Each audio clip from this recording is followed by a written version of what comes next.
Assalamualaikum warahmatullahi wabarakatuh.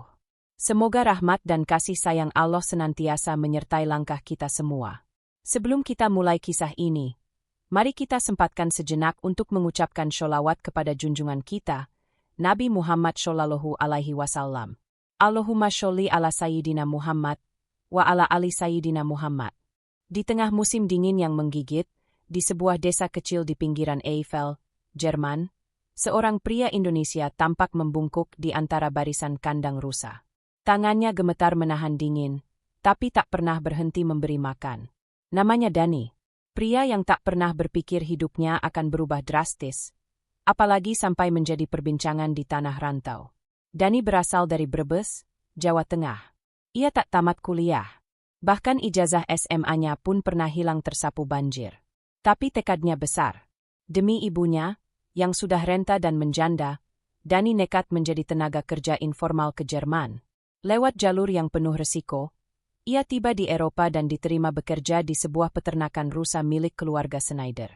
Setiap hari, Dani membersihkan kandang, menyiapkan rumput, dan memastikan rusa-rusa sehat. Ia tak pandai berbahasa Jerman, hanya mengerti sedikit kata dari radio yang sering ia dengarkan saat bekerja. Tapi satu hal yang membuatnya bertahan adalah ketulusan. Majikannya, Elsa Schneider, awalnya hanya menganggap Dani sebagai pekerja biasa. Tapi ada sesuatu dari cara Dani bekerja yang membuat Elsa mulai memperhatikan. Dani tak pernah membantah, tak pernah mengeluh, dan setiap Jumat, ia selalu terlihat duduk di belakang gudang, melantunkan zikir lirih, sendirian. Elsa yang duda beranak satu, sering memperhatikan dari jauh. Dalam hatinya, ia heran. Mengapa pria ini begitu tenang, begitu damai, padahal hidupnya berat dan ia jauh dari rumah? Hari demi hari berlalu. Suatu malam, saat salju mulai menumpuk di ambang jendela, Dani baru pulang dari kandang dengan tangan penuh luka karena kawat tajam. Elsa yang melihat itu langsung panik. "Kenapa kamu tidak bilang? Kenapa diam saja?" Dani menjawab pelan, "Saya cuma kerja, Bu. Luka ini kecil." Elsa diam. Ia menatap mata Dani, lalu berkata, "Kamu bukan cuma pekerja. Kamu manusia. Dan aku, mulai merasa, rumah ini lebih hangat sejak kamu datang." Dani hanya tersenyum. Ia tak tahu, malam itu, adalah awal dari perubahan besar dalam hidupnya. Sejak malam itu, suasana di rumah peternakan Schneider berubah. Elsa menjadi lebih ramah, lebih sering mengajak Dani bicara, bahkan mulai belajar sedikit-sedikit bahasa Indonesia dari aplikasi ponsel. Dani sendiri merasa kikuk. Ia hanya pekerja, berpakaian lusuh, dan hidup dari sisa gaji yang sebagian besar dikirim untuk ibunya di Brebes. Namun Allah punya rencana. Rencana yang tak bisa ditebak. Tapi jika ditarik dari benangnya, semuanya bermula dari ketulusan. Suatu sore, Elsa datang membawa 2 cangkir teh. Ia tahu Dani suka teh panas, bukan kopi seperti kebanyakan orang Jerman. "Ini teh melati, aku pesan dari toko Asia.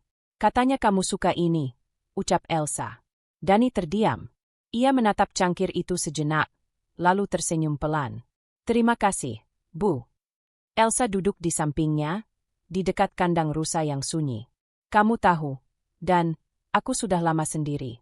Setelah suamiku meninggal, aku tak pernah merasa rumah ini benar-benar hidup. Tapi kamu datang, dan entah kenapa, suasananya jadi berbeda." Dani menunduk. "Saya cuma kerja, Bu. Tak punya apa-apa. Bahkan tak bisa bicara Jerman dengan baik. Tapi kamu punya hati, dan itu cukup." Sunyi mengalun. Dari kejauhan, rusa-rusa berdiri tenang di bawah cahaya senja. Lalu, Elsa berkata hal yang membuat Dani tercekat. "Dan, kalau aku bilang, aku ingin kamu jadi suamiku, kamu akan bilang apa?" Dani terdiam. Ia tak yakin apakah ia salah dengar. Tapi ekspresi Elsa sungguh-sungguh. Wajahnya memerah. Tangan gemetar memegang cangkir teh. Saya ini siapa, Bu? Saya cuma anak kampung. Saya, nggak layak." Elsa tersenyum.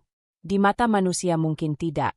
Tapi mungkin di mata Tuhan, kamu lebih dari cukup. Aku sudah bicara dengan anakku. Kami tidak butuh orang kaya, kami butuh laki-laki yang bisa menjaga dan mencintai dengan benar." Dani menatap langit. Ia teringat ibunya. Terbayang wajah Renta yang setiap malam ia doakan agar sehat, agar bahagia, agar tidak khawatir. Kalau begitu, Bu, katanya pelan, saya mau. Tapi izinkan saya sholat dulu. Saya ingin minta petunjuk sama Allah. Malam itu, Dani sujud lebih lama dari biasanya. Bukan karena ragu, tapi karena takut. Takut jika hatinya sombong. Takut jika niatnya tak lurus. Tapi di sela sujudnya, ia berkata, "Ya Allah, jika ini jalan MU, maka lapangkanlah. Jika ini bukan, maka kuatkan aku untuk mundur." Beberapa hari kemudian, pernikahan sederhana digelar. Hanya dihadiri tetangga desa, tanpa pesta megah. Elsa mengenakan gaun krem, Dani memakai baju batik kiriman dari Indonesia. Di depan hakim sipil dan tokoh komunitas Islam setempat, mereka resmi menikah. Sejak hari itu, Dani bukan lagi hanya pekerja. Ia jadi suami, jadi bagian dari keluarga Schneider, dan jadi pusat dari kisah yang akan jauh lebih rumit ke depannya. Pernikahan Dani dan Elsa berjalan dalam harmoni. Walau tak sempurna, tapi keduanya saling menjaga. Elsa mengajarkan Dani budaya Jerman, dan Dani mengenalkan Elsa pada makna sabar, ikhlas, serta doa-doa lirih yang sering ia bisikkan saat pagi buta. Anak Elsa, Lukas, awalnya canggung memanggil Dani, "Ayah." Tapi Dani tak pernah memaksanya. Ia hanya menunjukkan kasih lewat tindakan, memperbaiki sepedanya, mengajaknya ke ladang rusa, dan menemaninya belajar. Lama-lama, Lukas sendiri yang menggandeng tangan Dani saat hendak tidur. Namun, rumah tangga mereka mendapat warna baru saat dua saudari Elsa, Martha dan Greta, mulai sering berkunjung. Greta adalah yang paling muda. Ia energik, jurnalis lokal, dan terbiasa melihat dunia. Tapi ada yang membuatnya terdiam setiap kali Dani bicara. Entah karena aksennya yang lucu, atau caranya memandang tanpa menilai. Sedangkan Martha, kakak tertua Elsa, seorang guru taman kanak-kanak. Ia sabar, keibuan, dan sangat sensitif terhadap ketulusan. Satu malam, saat makan malam keluarga diadakan, Greta bercanda sambil tertawa lepas. "Kalau kamu punya kembaran, Dan, aku mau deh menikah juga." Elsa tersenyum. Tapi tak disangka, ia menjawab serius. "Kalau kamu memang ingin seseorang yang seperti Dani, kenapa tidak Dani saja?" Greta menatap Elsa, mengira itu gurauan. Tapi ekspresi Elsa tetap tenang. "Dani bukan milikku sendiri. Kalau kamu bisa mencintainya karena Allah, aku tidak akan melarang." Malam itu menjadi awal dari banyak percakapan rahasia antara Elsa, Greta, dan bahkan Martha yang diam-diam juga menyimpan rasa kagum. Elsa tidak memaksa. Ia hanya membuka ruang. Baginya, kebahagiaan tak harus eksklusif. Jika Dani mampu membagi kasih tanpa menyakiti, dan jika Allah meridhai, maka kenapa tidak? Dani sempat menolak. Ia takut menyakiti Elsa. Tapi Elsa justru memegang tangannya dan berkata, "Cinta yang benar tidak membuatmu serakah, dan cinta yang benar membuatmu ingin berbagi." Akhirnya, dengan hati yang gemetar dan doa yang tak putus, Dani menikahi Greta, lalu Martha, beberapa bulan kemudian. Semua dilakukan secara resmi, dengan restu dari komunitas Islam dan hukum setempat yang memperbolehkan praktik poligami dalam konteks imigran tertentu, selama tidak menyalahi hukum negara dan hak perempuan dihormati. Rumah keluarga Schneider kini menjadi rumah besar dengan 3 istri dalam satu atap. Bukan rumah yang gaduh, tapi rumah yang justru tenang, penuh peran yang jelas, dan diisi oleh perempuan-perempuan yang memilih saling memahami daripada saling merebut. Mereka berbagi waktu, tugas, dan bahkan kasih sayang. Greta lebih banyak menangani luar rumah, Martha mengurus anak-anak, Elsa tetap menjadi poros utama rumah tangga. Dan Dani tak pernah merasa lebih besar. Ia justru merasa makin kecil di hadapan Allah, karena amanah yang ia pikul makin berat. Tapi setiap malam, saat semua tertidur, Dani tetap duduk di belakang rumah. Di tempat yang dulu jadi kandang rusa, kini jadi tempatnya berbicara lirih dengan Allah. "Ya Allah, jangan jadikan ini ujian yang membuatku lupa. Tapi jadikan ini jalan untuk makin dekat kepada MU." Musim berganti. Salju mencair, ladang rusa kembali hijau. Dani dan ketiga istrinya kini hidup dalam ritme yang tertata. Tak ada teriakan, tak ada drama. Mereka bukan keluarga biasa, tapi juga bukan seperti yang orang kira. Rasa iri dari luar mulai muncul. Tapi di dalam rumah, mereka saling menguatkan. Lalu, satu hari yang tampaknya biasa, berubah menjadi awal babak baru. Sore itu, saat Dani sedang mengganti tali pagar kandang rusa yang putus, seorang perempuan datang mengendarai mobil kecil. Ia turun dengan langkah percaya diri, rambut pirang terikat rapi, matanya tajam tapi penuh penasaran. Namanya Ilse. Sahabat lama Elsa, pernah tinggal di Berlin, kini kembali ke desa untuk urusan keluarga. Elsa menyambutnya hangat, mengenalkannya kepada Dani. Ini suamiku, Ilse.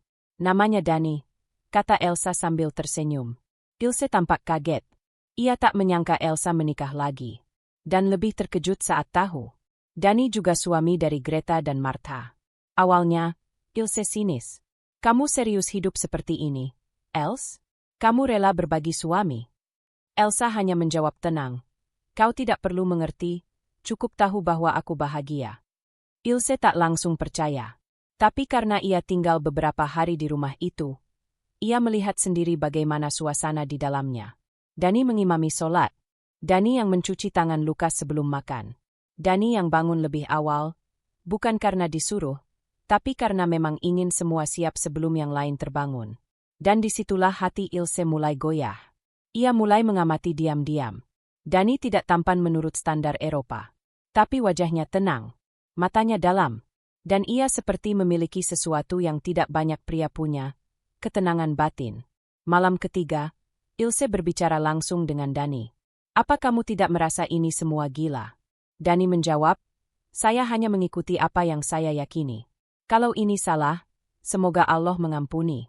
Kalau ini benar, semoga Allah menjaga.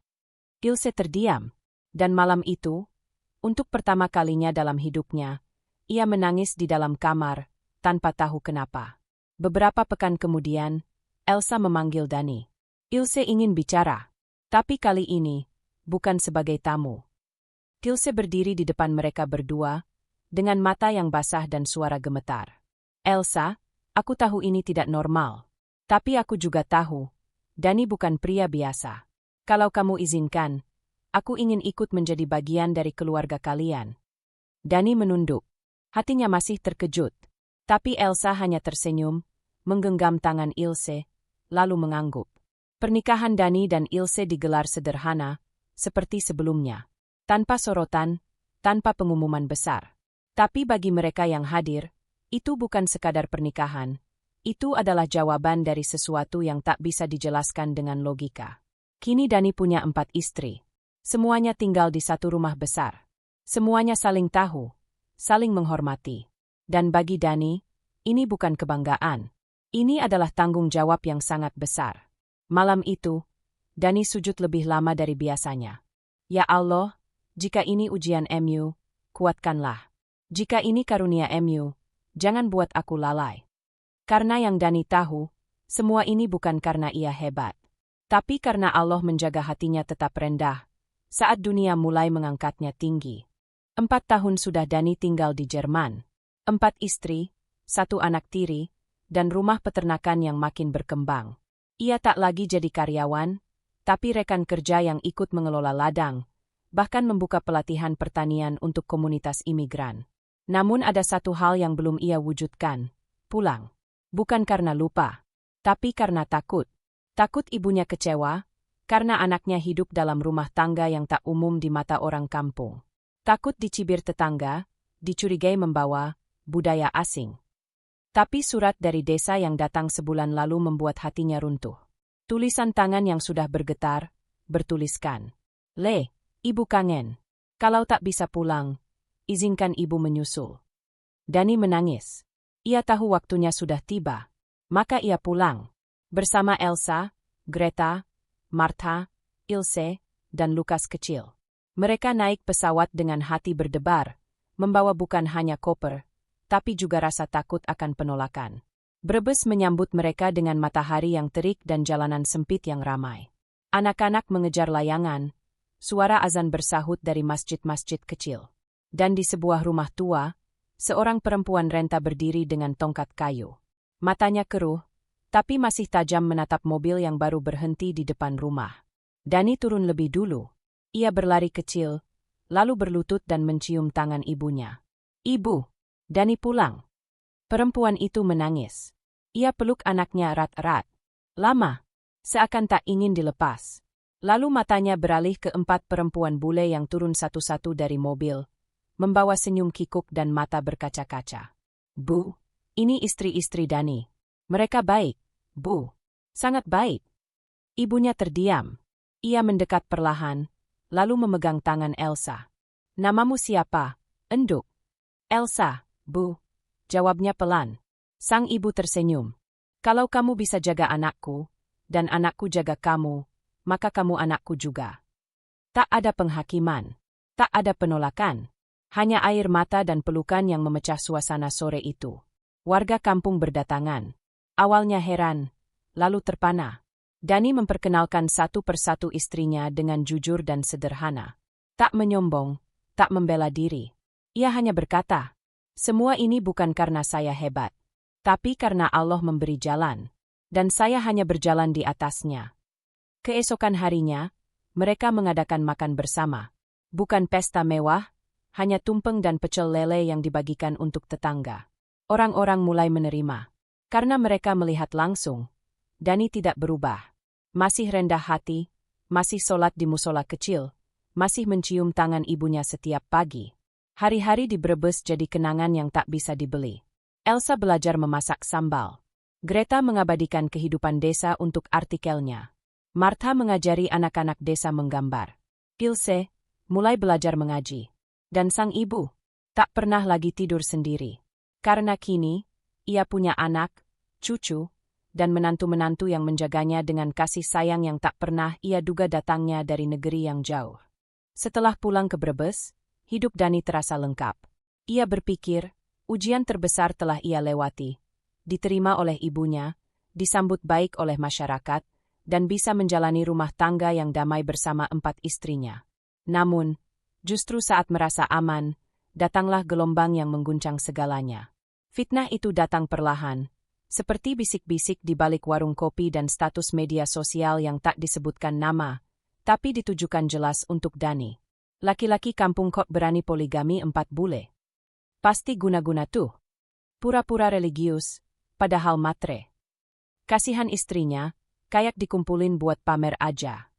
Awalnya Dani diam. Ia memilih menunduk, tetap membantu warga desa, tetap mengisi pengajian kecil setiap malam Jumat. Tapi gosip itu makin liar. Bahkan ada yang menyebar hoaks bahwa Dani menerima bayaran dari para istri, bahwa pernikahan mereka hanya akal-akalan untuk dapat visa. Puncaknya, datang surat dari pihak desa. Isinya, undangan klarifikasi. Tak wajib, tapi diharapkan hadir untuk menjaga nama baik bersama.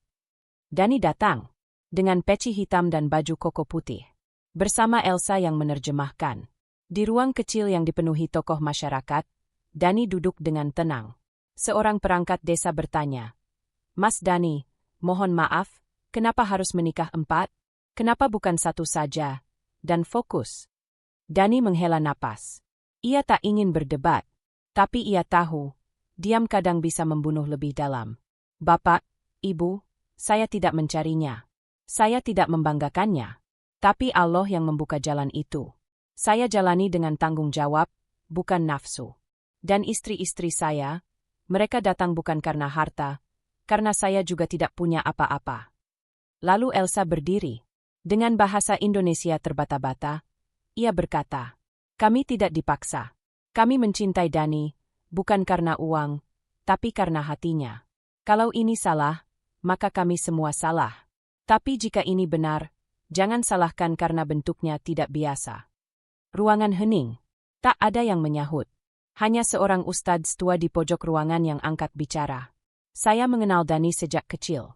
Ia bukan anak sempurna, tapi ia anak yang menjaga sholatnya. Jika Allah beri ia ujian dalam bentuk amanah 4 istri, maka biarlah Allah yang menilainya. Kita bukan hakim." Satu persatu kepala menunduk. Fitnah itu memang belum sepenuhnya padam. Tapi sejak hari itu, Dani tidak lagi menghindar.